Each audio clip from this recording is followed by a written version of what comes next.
और अब बात करते हैं दोपहर की नंबर 1 डिबेट की। पिछले कुछ दिनों से देश में एक अलग तरह का नैरेटिव सेट किया जा रहा है।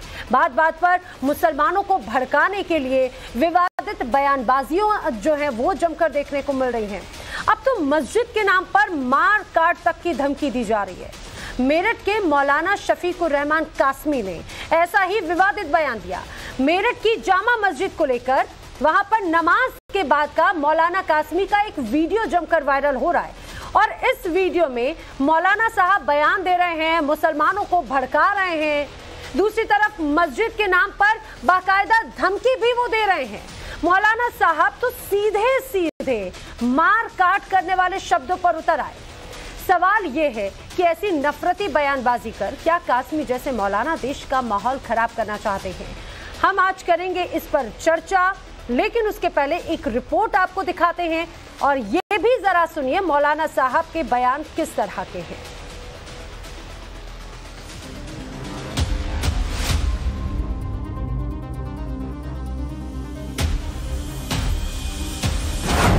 मौलाना के बोल जुबान आउट ऑफ कंट्रोल।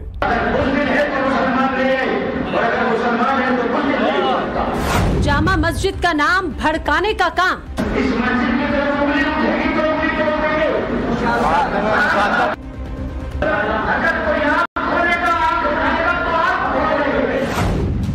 मस्जिद के अंदर भड़काऊ बयानबाजी करने वाले ये मौलाना शफीकुर रहमान कासमी हैं। मेरठ की शाही जामा मस्जिद में नमाज के दौरान इनका दिया गया भाषण काफी वायरल हो रहा है। भाषण में वो वहां मौजूद लोगों से ये कहते सुनाई दे रहे हैं कि देश में आजकल मुस्लिमों पर बहुत जुल्म हो रहे हैं। ये हरियाणा में हुई हिंसा का जिक्र करते हैं, ये जयपुर मुंबई रेल में हुए गोलीकांड का जिक्र करते हैं और फिर मुसलमानों को भड़काते हैं। मुसलमानों अपने आप को बहुत ही जिंदगी के साथ में रहना, बुज़दिली और ईमान दोनों एक दिन में जमा नहीं होते। अगर बुज़दिल है तो मुसलमान नहीं है और अगर मुसलमान है तो बुज़दिल नहीं हो सकता। समझ में आ रही है? मौलाना कासमी यही नहीं रुके। मौलाना ने मेरठ की जामा मस्जिद को लेकर बेहद ही आपत्तिजनक बयान दिया और आंख फोड़ देने और उंगली काट देने तक की धमकी दे डाली। मेरठ की जामा मस्जिद को भी इसे मंदिर बनाया जाने लगा। क्या मुसलमानों तुम्हारी गैरत रवाना करेगी क्या इस बात को? इस मस्जिद की तरफ उंगली उठेगी तो उंगली तोड़ेंगे। अगर कोई आंख खोलेगा, आंख उठाएगा तो आंख खोलेंगे। इसलिए हम इसी मसले के अंदर जो है कोई समझौते की बात नहीं है। ये मस्जिद है, कोई आज से मस्जिद रहेगी। दरअसल कुछ दिन पहले एक प्रोफेसर ने दावा किया कि मेरठ की जामा मस्जिद में पहले बौद्ध मठ था जिसे तोड़कर मस्जिद बनाई गई। एक तरफ ज्ञानवापी मामले में एएसआई का सर्वे हो रहा है, सच बाहर निकल कर आ रहा है। इस बीच क्या मौलाना को मेरठ की जामा मस्जिद को लेकर डर सता रहा है और क्या इसी डर से मौलाना शफीकुर रहमान कासमी भड़काऊ बयानबाजी कर देश में नफरत फैलाने का काम कर रहे हैं?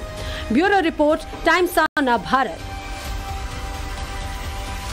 तो आपने पूरी रिपोर्ट भी देखी और आपने मौलाना शफीकुर रहमान कासमी को भी सुना। करेंगे चर्चा। हमारे साथ में खास मेहमानों का पैनल है, उन्हें जल्दी से आपको मिलवा देती हूँ। मुमताज आलम रिजवी साहब हैं मेरे साथ, मुस्लिम स्कॉलर जुड़ रहे हैं। मौलाना मुफ्ती नदीमुद्दीन जी हैं, इस्लामिक स्कॉलर। स्वामी चक्रपाणी जी समय मेरे साथ जुड़ रहे हैं। एचएस रावत जी भी मेरे साथ में जुड़े हैं, हिंदू धर्म गुरु हैं। आप सभी का बहुत बहुत स्वागत है। पहला सवाल मौलाना मुफ्ती नदीमुद्दीन जी, आपसे मेरा यही है। आपने सुना होगा शफीकुर रहमान कासमी मौलाना है मेरठ से, उनके जो ये बयान, जो वीडियो जमकर वायरल हो रहा है, क्या कहेंगे उनके इस बयान को कैसे देखते हैं? देखिए, मौलाना का जो बयान है, मैं मौलाना का कोई प्रवक्ता नहीं हूँ, तर्जुमान नहीं हूँ। मौलाना ने अगर संविधान देश के खिलाफ इस तरह की कोई बात बोला है तो कानूनी कार्रवाई होनी चाहिए। मैं कहता हूँ कि बिगड़े बोल, एक मौलाना की तो आपने दिखा दिए कितने बिगड़े बोले। मोनू मानेसर से लेके मेजॉरिटी के सैकड़ों लोगों के बिगड़े बोल हैं। कहां तक कार्रवाई हुई? नहीं, लेकिन मौलाना मुफ्ती नदीमुद्दीन जी, अभी जो वीडियो मेरे सामने है वो वीडियो आपने भी देखा, वो हमारे पूरी जो टीम है उन्होंने भी देखा, और मेरे साथ में जो बाकी के पैनलिस्ट हैं उन्होंने भी, आपने सुना भी होगा। मौलाना जो शफीकुर रहमान कासमी थे वो ये कह रहे हैं कि अगर जामा मस्जिद की तरफ देखेंगे तो ये कर दिया जाएगा, उनके साथ में इस तरह से सलूक किया जाएगा, आंख निकाल ली जाएगी। ये विवादित या भड़काऊ बयान नहीं तो क्या है? आप इनका समर्थन करते हैं क्या? नहीं, बिल्कुल नहीं करता हूँ। किसी को भी कानून को हाथ में लेने की जरूरत नहीं है। आप अपनी बात तथ्यों के साथ रखिए, सबूत के साथ रखिए। मौलाना के जो बिगड़े बोले तो है, कानून को कार्रवाई करनी चाहिए। मोनू मानेसर पर अभी तक कार्रवाई क्यों नहीं हुई? ब्रिज भूषण पर पॉक्सो एक्ट लगा, अभी तक कार्रवाई क्यों नहीं हुई? कपिल मिश्रा बीजेपी का उपाध्यक्ष बना दिया गया, तो मेजॉरिटी के लिए एक कानून और माइनॉरिटी के एक कानून, ये दोनों नहीं, कानून सबके लिए बराबर है। प्लीज बताइए, मुझे यही लगता है मुफ्ती नदीमुद्दीन जी कि जब अगर कानून की, संविधान की बात करते हैं तो आप उसे खुद ही बांट देते हैं, और फिर जो नफरत फैलाते हैं उनके लिए क्या कहा जाएगा? प्लीज, ठीक है, मैं रिएक्शन ले लेती हूँ स्वामी चक्रपाणी जी से। स्वामी चक्रपाणी जी, शफीकुर रहमान कासमी और आपने सुना मौलाना मुफ्ती नदीमुद्दीन को। अच्छा ठीक है, चक्रपाणी जी अभी नहीं जुड़े। एच.एस. रावत साहब, इस तरह के बयानबाजियों को कैसे देखेंगे? ये तो खुला जिस तरह से यहाँ पर अभी वीडियो सामने आया, धमका रहे हैं। नैना जी, मस्जिद अल्लाह की इबादत गाह है, वहां आप इबादत करते हैं, अपने भगवान को याद करते हैं, और वहां इस प्रकार की अगर षड्यंत्रकारी नीति, इस प्रकार के क्रोध भरे भड़काऊ भाषण दिए जाते हैं तो फिर वो इबादत गाह नहीं है, वो तो एक भड़काऊ धर्म स्थल हो जाता है। ऐसे लोगों को फिर राजनीति में आना चाहिए। मोनू मानेसर के ऊपर भी FIR लॉज है, पुलिस उसको ढूंढ रही है। कहीं ना कहीं इस प्रकार के लोगों का विरोध होना चाहिए समाज के अंदर। लेकिन जो धर्म के पद पर बैठा है, जो धर्म गुरु है, जो उस मस्जिद में बैठा हुआ है, वहां अगर इस तरह की कोई बात करता है तो फिर वो धर्म नहीं है, फिर वो अधर्म है, फिर वो पाप है। कहीं ना कहीं इस प्रकार की जो भाषा का इस्तेमाल किया जा रहा है वो गलत है, और इसी का विरोध होना चाहिए। या कोई मंदिर से इस प्रकार की बात करता है तो उसका विरोध होना चाहिए, मस्जिद से कोई बात करता है तो विरोध होना चाहिए। मैं मुमताज आलम रिजवी जी का रुख करूं, लेकिन मौलाना मुफ्ती नदीमुद्दीन कुछ रिएक्ट करना चाह रहे हैं रावत साहब आपकी बात पे। जी नहीं, मैं रावत की की बात का 100% समर्थन करता हूँ, चाहे मंदिर में बिगड़े बोलो या मस्जिद में बिगड़े बोले। चलिए, कहीं पर तो एक मत होते हैं। हाँ, कभी सभी पर कार्रवाई होनी चाहिए, मगर एक तरफा कार्रवाई नहीं। मोनू मानेसर कहाँ पर आ रहे? टीवी पर आ रहा है, हर जगह आ रहा है, और पुलिस से बाहर है। मैं कहता हूँ क्यों? ब्रिज भूषण पर पॉक्सो एक्ट है, अभी तक कार्रवाई की जा रही है, कई FIR दर्ज है। मुझे एक बात बताइए, अभी जब अगर एक्शन लेने की बात हो, आप मौलाना शफीकुर रहमान कासमी के बयान को लेकर कुछ नहीं कहेंगे। मुमताज आलम रिजवी, आप मुस्लिम स्कॉलर हैं, जरा इस बात को मुझे समझाइए। इबादत घर में, इबादत गृह में अगर इस तरह की बयानबाजियां होती हैं, वो भी ऐसे पद पर बैठे हुए एक व्यक्ति के द्वारा जिन्हें लाखों लोग फॉलो करते हैं, जिनके शब्द ऐसा माना जाता है कि एक तरह से उपदेश हैं, इबादत करने वालों के अल्लाह के उपदेश हैं, जो उन्हें वो पालन करने के लिए कहते हैं, उन मौलाना साहब की जुबान से इस तरह के शब्द, ये भड़काऊ नहीं तो और क्या? औज़ु बिल्लाहि मिनश शैतानिर रजीम, बिस्मिल्लाहिर्रहमानिर रहीम, इन्नल्लाहा मास साबिरीन। कुरान मजीद में ये साफ साफ आया है कि सब्र करने वालों के साथ अल्लाह है। तो जो मुल्क के माहौल हैं जैसे भी हैं, मुझे लग रहा है कि हमें सब्र तहम्मुल से काम लेना चाहिए, और किसी भी तरह का ऐसा बयान, खास तौर से ऐसे माहौल में कि जब हरियाणा में आग लगी हो और माहौल खराब हो, तो मुझे नहीं लग रहा है कि ऐसा कोई बयान देना चाहिए। मस्जिद से नहीं, बाहर से भी, बाहर भी ऐसा कोई बयान नहीं आना चाहिए। अब ये इन्होंने कब बयान दिया, कहीं कोई पुराना बयान तो नहीं, या जो भी है मुझे नहीं लग रहा, अभी मैं इसकी डिटेल में नहीं जान रहा हूँ। हरियाणा हिंसा का भी जिक्र किया उसमें, हाँ, तो मैंने अभी चूंकि जो बाकी और अन्य घटनाओं का भी जिक्र किया उसमें। हाँ, मुझे लग रहा है कि ये आपकी आवाज मुमताज आलम रिजवी, आपकी आवाज नहीं पहुंच पा रही है। म्यूट हो गई है वो, ठीक। जी जी नहीं, एक मिनट। जब मुझे लग रहा है कि जब हम खबर दिखाएं तो उसको खबर पे भी हमें बहुत कंट्रोल रखना चाहिए। उसको इतना हवा बना करके जैसे बिल्कुल से ऐसा लग रहा है कि जैसे कोई नई चीज आ गई। इसी मुल्क में गोली मारो का भी नारा दिया गया। इसी मुल्क में आप उत्तराखंड में देखें। मुझे एक बात बताइए, आप इसे मान रहे हैं कि ये नया नहीं है? आप ये बता रहे हैं ना कि ये नया नहीं है, क्योंकि इसके साथ में कई ऐसे और भी लोग हैं जिनके बयानबाजी लगातार सामने आ रही है। मैं आपकी एक बात को लेकर, ठीक है प्लीज, एक बात को मैं जरूर समझना चाह रही हूँ। आपने कहा कि ऐसे वक्त में जब हरियाणा में हिंसा भड़क रही है, ऐसे वक्त में जो इस तरह की परिस्थितियां हैं, मैं तो बोली किसी भी वक्त में क्या इस तरह से बयानबाजी जायज है? नहीं बयान देने चाहिए। मैं ये कह रहा हूँ नहीं तो और क्या नहीं है, लेकिन नहीं तो और क्या। मैडम वही मैं कह रहा हूँ कि ये गलत है। लेकिन आप देखिए कि इस मुल्क में मुसलमानों को काटने की बात खुल्लम खुल्ला की गई। इस मुल्क में मुसलमानों का प्लीज आप काइंसान भारत के इस मंच से इस तरह की नहीं गलत इंफॉर्मेशन आपको स्प्रेड नहीं करने दूंगा। क्या बोला था कि 15 मिनट हटा दो, 100 करोड़ हिंदुओं का कत्लेआम कर देंगे, वो उन्होंने नहीं बोला सर। उत्तराखंड में आप जब हिंदू धर्म संसद हुई थी तब क्या ये बयान नहीं है? उसके बाद में वही मैं कह रहा हूँ मैडम। आप क्या आप सुनना चाहते हैं?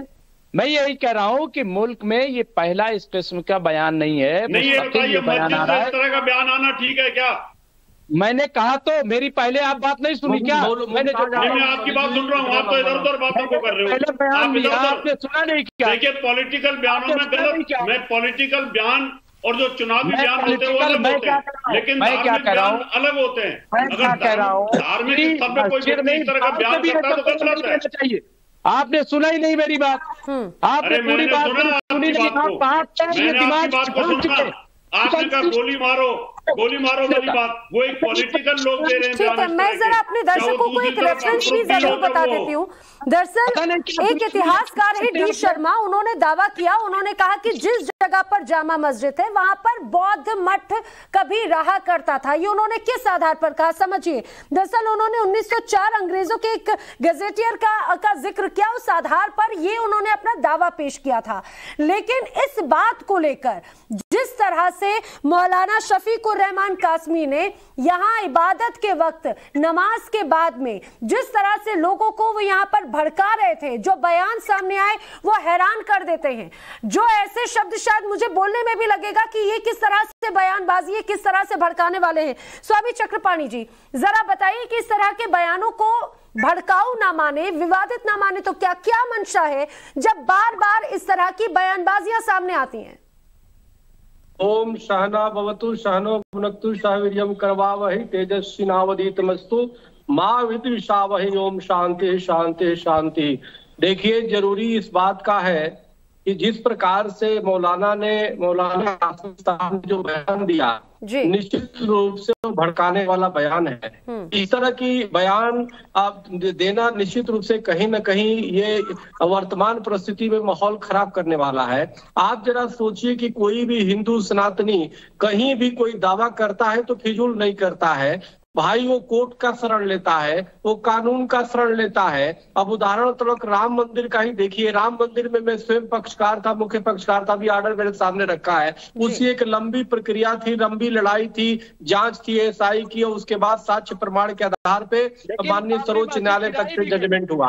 अब सुन लो भाई, बीच में नहीं बोल रहा। अगर आप नहीं बाबरी मस्जिद की बात जब आप करेंगे तो फिर ये बताना पड़ेगा ना। दूसरी बात अब काशी विश्वनाथ जी की है, और अनेक तमाम जो जामा मस्जिद की बात मेरठ की जामा मस्जिद की कर रहे हैं, मैं दिल्ली हो या मथुरा हो, दिल्ली के तमाम प्रमाण है कि किस प्रकार से साकी मुश्ताक ने जो जिक्र किया है महासिर आलमगिरी में कि जो राजस्थान की प्रतिमाएं तोड़वा करके जामा मस्जिद के नीचे चुनवाने का काम किया। तो जिन जिन जामा मस्जिदों में जहां जहां हमारे मंदिर दफन है, जहां जहां हमारे मंदिरों को अंदर दबाया गया, जिसके सबूत है कि ये मंदिर था तोड़ा गया, तो क्या अगर हिंदू मांगता है तो ये अन्याय है? क्या ये दंगा फैलाना है? अरे भाई आपको तो आगे बढ़ करके, क्योंकि इस्लामिक मान्यता जो है, मुमताज साहब आप भी बैठे और हमारे दूसरे इस्लामिक इतरार बैठे, जानते हैं कि विद्वानों से मैंने सुना, इस्लामिक विद्वान की इस्लामिक मान्यता है कि दूसरे किसी भी मजहब धर्म का अगर मंदिर है, वहां पे जबरदस्ती कोई मस्जिद बना रहा है तो वहां पढ़े गए नमाज भी हराम है। वो अल्लाह ताला जो रहीम रहमान है वो स्वीकार नहीं करता है, तो कैसे स्वीकार करेगा कि काशी में बैठ करके आप मंदिर पे हमारे सिद्धेश्वर महादेव के मंदिर पे आप नमाज पढ़ो? कैसे वो करेगा? तो आपको स्वयं ही स्वतः ही छोड़ देना चाहिए। लेकिन जबरदस्ती आप खून के प्यासे, आप हमारे भाई हैं और हमारे खून के प्यासे। लेकिन चक्रपाणी जी देखिए, इस तरह के कई और स्थल इसी को ही लेकर जो कोर्ट हैं, जो संविधान है, उनकी तरफ से कई नियम भी लेकर आए। ठीक है, जो इतिहास में जो गलतियां हुई उनमें जो कुछ कुछ इलाकों को छोड़कर जरूर वो तमाम जो नियम है वहां पर लागू होते हैं। लेकिन मौलाना मुफ्ती नदीमुद्दीन साहब जरा इस बात को समझाइए, मुझे एक बात बताइए। ये तो एक ये सभी जानते हैं कि कैसे अलग अलग समय पर कई ऐसे आक्रांता आए जिन्होंने अलग अलग जगहों पर नुकसान पहुंचाया, हिंदू सभ्यता को नुकसान पहुंचाया, हिंदू मंदिरों को नुकसान पहुंचाया, जैन बुद्ध ऐसे तमाम मठ थे जहां पर नुकसान पहुंचाकर वो जो तमाम तस्वीरें हैं, अगर उनका जिक्र कर लेते हैं तो कोई गुनाह है क्या? अगर जिक्र कर लिया तो उंगली काटने की धमकी दी जाएगी क्या? अगर जिक्र कर लिया तो क्या आंखें निकालने की धमकी दी जाएगी क्या? देखिए, मैं एक इतिहासकार भी हूं, अतीत का तुलना वर्तमान से करने की जरूरत नहीं है जी। मैं कहता हूं कि अगर मौलाना के बिगड़े बोल मस्जिद के अंदर है तो इस शो में मैं आपको कहना चाहता हूं कि मौलाना को अरेस्ट करो और कानून की कार्रवाई करो। एक बात अभी हमारे स्वामी जी को मैं हाथ जोड़ के कहना चाहता हूं कि कहां तक अशोका ने 84,000 स्तूप बनाए थे, 84,000, वो स्तूप कहां लुप्त हो गए? क्या उसका भी समय होगा? कहां चला गया? अशोका का जो युद्ध कालिंगा से हुआ था वो भी बताइए। पल्लव राजा ने कौन से मंदिर गिराया था? मुफ्ती साहब, मेरठ का जामा मस्जिद ही स्तूप है, वही तो कर रहे हैं हमारे भाई। मेरठ की जामा मस्जिद एक स्तूप है, उस बात को समझिए, वही तो मांग कर रहे हैं। संविधान लागू हो चुका, मुगलों ने अत्याचार किया तो मुगलों से मेरा क्या लेना देना? मुगलों की तो मैं औलाद नहीं हूँ, मुगलों से मेरा क्या लेना देना? भाई जब बाबर आया था तो उसके साथ 1,000 मुसलमान आए थे। हमको जोड़ना है तो ख्वाजा मोइनुद्दीन चिश्ती से जोड़ो, निजामुद्दीन औलिया से जोड़ो, रसखान से मौलाना मुफ्ती नदीमुद्दीन, आपने बहुत सही बात कही कि वर्तमान और जो बीत चुका है उसको हम नहीं एक तरह से कंपेयर कर सकते, दोनों को एक तराजू में नहीं तौल कर देख सकते। लेकिन जिनके जो तमाम खासतौर से आस्था से जुड़े हुए जो स्थान थे, अगर उनकी आंखों के सामने वो बार बार नजर आते हैं, बचपन से ही जो इन्हें चीजें गलत तरीके से बताई जाती है, तकलीफ तो होती है। एच.एस. रावत साहब, क्या यही एक डर है, यही वो बातें हैं जो मौलाना शफीकुर रहमान कासमी के बार बार के बयानों में सामने आ जाती हैं? देखो, बिल्कुल ठीक बात है, इतिहासकार है मुफ्ती साहब, अच्छी बात है, उनको इस बात का पता है, उनको ये भी पता है कि बौद्धों की स्थिति क्या रही है, फिर हिंदू बौद्धों की क्या रही है और इस्लाम की क्या रही है। लेकिन मेरा कहने का मतलब ये है कि देखिए मुफ्ती साहब, आप विद्वान आदमी हैं और अपने धर्म के बड़े जानकार हैं, आप बाहर से भी पढ़ के आ रखे हैं। किसी की धर्म की जो आस्था है ना, उसको कभी भी नहीं छेड़ना चाहिए, चाहे हिंदू चाहे मुसलमान। कभी भी हिंदुओं ने आपकी आस्था के साथ खिलवाड़ नहीं किया आज तक। आपको हमेशा, चाहे मुगल रहे कोई भी रहे, सबको भाईचारे के तौर पे, हमें गंगा जमुना तहजीब के तौर पे हमने आपका स्वागत किया। लेकिन अगर हमारे 3 धर्म स्थल, जिसमें अयोध्या, मथुरा, काशी की बात आती है, आपसे योगी साहब ने आप आगे बढ़ करके आ जाओ और उनको आप किसी तरीके से उनकी जो आताताइयों की गलती है उनको मान लो और ये भाईचारे को बराबर बना करके रखो तो अच्छा लगता है। लेकिन मस्जिद से कोई भी जो कि एक पूरे धर्म का कहीं ना कहीं धर्म गुरु होता है, वो अगर इबादत गाह से इस तरह की भड़काऊ बयानात देता है तो मुझे लगता है कि उसने कुरान को नहीं पढ़ा, उसने हदीसों को नहीं पढ़ा, उसने अल्लाह को नहीं पढ़ा, उसने मोहम्मद पैगंबर साहब को नहीं पढ़ा। और अगर पढ़ा होता तो इस प्रकार की बातें ना करता कि आंखें फोड़ दी जाएंगी और उंगली काट दी जाएगी। इस तरह के जो शब्द होते हैं ना, वो एक किसी धर्म गुरु के, मौलवी के नहीं हो सकते, यानी किसी ज्ञानी के नहीं हो सकते। हमारा विरोध इस बात को लेकर के है कि मस्जिदों से इस प्रकार के बयानात नहीं आने चाहिए। अगर उनको इस प्रकार के बयानात देने तो ओपन जाकर के राजनीति में आओ और अपने बयानात। मैं रिजवी साहब का रुख करूं, लेकिन मुफ्ती साहब इस पर रिएक्ट कर रहे हैं जी। देखिए, अभी मुमताज आलम ने एक अच्छी बात कही, इन्नल्लाह मअस साबिरीन, कि सब्र करने वालों के साथ अल्लाह है। मस्जिद खालिसतन इबादत की जगह है, नमाज पढ़ने की जगह है, लोगों के दिलों को जोड़ने की जगह है। मौलाना ने अगर इस तरह से कुछ उटपटांग बात किया है मुझे लगता है कि मौलाना पर कानून कार्रवाई करेगा। एक बात मैं रावत जी की बात का समर्थन भी करता हूँ, और ये मैं कहता हूँ कि मामला अगर बातचीत से हल होता है तो बातचीत करनी चाहिए। अगर बातचीत से मसले का हल नहीं है, क्योंकि मथुरा में तो समझौता हो चुका है, उसके बावजूद तो समझौता को तोड़ रहे हैं, तो मामला अदालत में जा चुका है, मामला सब जुडिश हो चुका है। हमें अदालत पर भरोसा है और सबको भरोसा रखना चाहिए। लेकिन मुमताज आलम रिजवी साहब, एक तरह आप ही ने कहा कि जिस तरह से अभी माहौल है उस तरह से ये जो बयानबाजी सामने आई है वो गलत है। अब मुझे एक बात बताइए, एक तरफ ज्ञानवापी का मामला चल रहा है और बार बार सर्वे का कई मर्तबा विरोध किया गया, कई मर्तबा अलग अलग लेवल पर गए, सरकार के लिहाज से आपको लगा कि सपोर्ट हो रहा है, कोर्ट के लिहाज से जो भी चीजें हुई, अब उसका सर्वे की बात हुई। क्या इसी बात का डर है, इसी वजह से अब जब जामा मस्जिद को लेकर इस तरह से बयानबाजियां दी जा रही हैं और ऐसी बयानबाजी की मुस्लिम बुजदिल नहीं हो सकते, और ऐसी बयानबाजी की भाई हमारे साथ में हमेशा गलत होता रहा है, अभी भी गलत हो रहा है, ये विक्टिम कार्ड के साथ साथ भड़काने वाली बयानबाजी से मानते हैं आप? देखिए, एक तो ये कि आप जब ये बात कर रही हैं कि ज्ञानवापी का कि बार बार मुखालफत की गई, तो देखिए वो कानूनी एक प्रक्रिया थी मैडम, कोई सड़क पे उतर करके या कोई भड़काऊ बयान देकर के कानून के लिहाज से। और जब सुप्रीम कोर्ट ने फैसला सुना दिया तो चक्रपाणी महाराज जी भी और रावत जी बताएंगे कि वहां पे फिर लोग गए, पक्षकार गए मुस्लिम, और वहां पे साथ दे रहे हैं और कह रहे हैं नहीं सही हो रहा है वहां पे जो सर्वे हो रहा है, तो ये बात यहाँ पे खत्म हो जाती है। जहां तक मेरठ के मौलाना की बात है, मुझे नहीं मालूम कि किस पस मंजर में उन्होंने तकरीर की है, लेकिन जो बयान आपने दिखाया और जो मैंने देखा वो सही नहीं है। मैंने यही कहा, और कुरान मजीद का जैसा कि ये लोग कह रहे हैं, मैं भी कह रहा हूं, मैंने पहली आयत इसीलिए पढ़ी और बाकायदा जो है वो आपके सामने उसका तर्जुमा बयान किया कि अल्लाह सब्र करने वालों के साथ है और हमें सब्र तहम्मुल से काम लेना चाहिए। उत्तर प्रदेश की सरकार के बारे में अभी हमने 2-3 शो में ये योगी जी की तारीफ की कि मुहर्रम और कांवड़ बहुत अच्छी तरीके से उन्होंने कराया, कहीं न पत्थर चले, कहीं न झगड़ा हुआ, न लड़ाई हुई।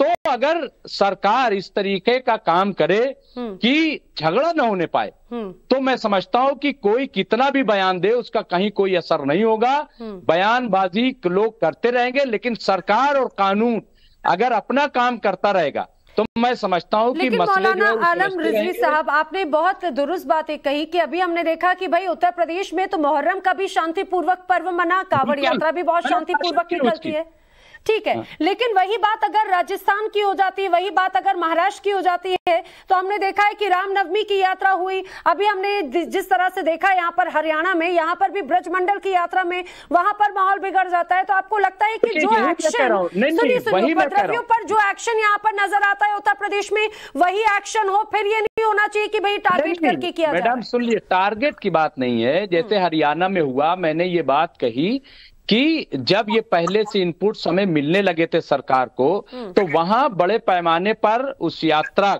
जो धार्मिक यात्रा थी, उसमें तमाम सिक्योरिटी का इंतजाम करना चाहिए था। और जो लोग पहाड़ पे, इतने लोग, मैं बार बार कह रहा हूं, भाई कैसे जमा हो गए, ये तो सरकार की जिम्मेदारी थी। जो लोग गलत थे, चाहे दोनों पक्ष के, उनको गिरफ्तार करके उनको अंदर करना चाहिए था, ये न होता। लेकिन सरकार की मुझे लग रहा है कि उसमें मंशा सही नहीं थी। अब वहां पे 800 घर गिरा दिए, मुझे तो लग रहा है मैं इसमें माफिया, लैंड माफिया भी कहीं ना कहीं शामिल है। भाई 800 घरों का क्या कसूर है मैडम, आप बताइए। अगर एक घर में 8 अफराद हैं, उसमें से एक शख्स जो है वो गलत हो गया, तो क्या 7 लोगों को सजा मिलेगी? क्या ये ठीक है? ये ठीक नहीं है। और इसीलिए अभी हाई कोर्ट ने, आपने सुनाया है कि वहां पे रोक लगा दी है बुलडोजर पे। आप कार्रवाई कीजिए, मैं कभी भी दहशतगर्दी के लेकिन आलम रिजवी साहब, मुझे एक बात जरूर समझाइएगा, आपकी इस बात को मैं समझ गई, लेकिन दरअसल जो मौलाना शफीकुर रहमान कासमी का जो बयान सामने आया है, ये कोई एकमात्र बयान नहीं है। इसके अलावा भी ऐसे लंबी फहरिस्त है। जब बार बार ये बात कही जाती है कि भाई अब तो महाभारत होके रहेगी, बार बार कभी मंदिर के नाम पर सियासत होती है, कभी इस तरह बयानबाजी होती है, और बार बार इस तरह से भड़काऊ बयान आ जाते हैं, कभी यूपी से, कभी महाराष्ट्र से, कभी मध्य प्रदेश से, कभी राजस्थान से। ऐसा क्यों होता है? ऐसा इसलिए होता है क्योंकि महाराष्ट्र में 4-4 महीना, 5-5 महीना की पूरी मुस्लिम मुखालिफ यात्राएं निकाली जाती हैं। वहां पे आप देखिए क्या हुआ। इसके अलावा ऐसा इसलिए होता है क्योंकि उत्तराखंड में जब मुसलमानों को खुल्लम खुल्ला भगाया जाता है, ऐसा इसलिए होता है कि जब हिमाचल प्रदेश में 30 दिन का टाइम दे दिया जाता है कि मुसलमान जो है वो छोड़ दें हिमाचल प्रदेश को। जब इस तरीके के चुनाव में जिस तरीके के तो अमल का रद्द अमल होता है, मैं ये नहीं कह रहा हूं। आप मुझे एक बात बताइए, आप खुद कानून की बात करते हैं, फिर आप खुद इस तरह से तथ्य रखते हैं, इंसाफ कर रहे हैं, आप फिर इस तरह से तथ्य रखते हैं आलम रिजवी। फिर मैं न रखूं, मैं न कहूं, मैंने तो आप सही दुरुस्त वो रखिए ना, आप सही आप अपने आंकड़े रखिए। स्वामी चक्रपाणी जी, तस्वीर सामने रखनी चाहिए, एक तरफा तस्वीर मत दिखाइए। अरे एक तरफ, यही तो बात हो जाती है जब सवाल उठाओ, हर सिक्के के दो पहलू होते हैं। सवाल उठाओ तो आपको लगता है कि आप एक पक्ष दिखा रहे हो। सामने रखिए ना, उनको क्यों सामने नहीं रखते? स्वामी चक्रपाणी जी, सभी पक्ष सामने आते हैं। स्वामी चक्रपाणी सामने रखिए। नैना जी देखिए, एक तो मैं जब भी बोलता हूँ मेरे बीच में बोल के मेरे को रोक देते हैं लोग, जबकि ये बोलते हैं मुमताज भाई साहब, तो मैं खुद सुनता रहता हूँ, तो मैं अच्छा सोचता हूँ। मुमताज जी कृपा करिए। देखिए शास्त्रों में जिक्र है, एक मंत्र आता है कि वरम हि नरके वासो न तो दुश्चरिते गृहे नरकात क्षीयते पापम क ग्रहान निवर्तते। मतलब कि वरम ही नरके वासो, नरक में निवास कर लो लेकिन दुष्चरित्र के साथ मत रहो, क्योंकि अगर नरक में जो निवास करता है तो उसकी पाप कटता है, लेकिन दुष्चरित्र के साथ अगर रहता है तो उसके पाप में वृद्धि होती रहती है। तो इसलिए मेरा ये मानना है कि कोई भी जो दंगाई फसाद ये करता है, जो कहीं ना कहीं देश के खिलाफ भावना जागृत करता है, लेकिन फिर भी मुझे लगता है कि जिस तरह से बयानबाजियां इस तरह से अगर मौलाना किसी की तरफ से आता है तो उसको लेकर एक्शन तो होना चाहिए, लेकिन समझना चाहिए इस तरह से क्या संदेश देने की कोशिश कर रहे हैं। आप सभी मेरे साथ इस चर्चा में शामिल हुए, आपका बहुत बहुत शुक्रिया। लेकिन न्यूज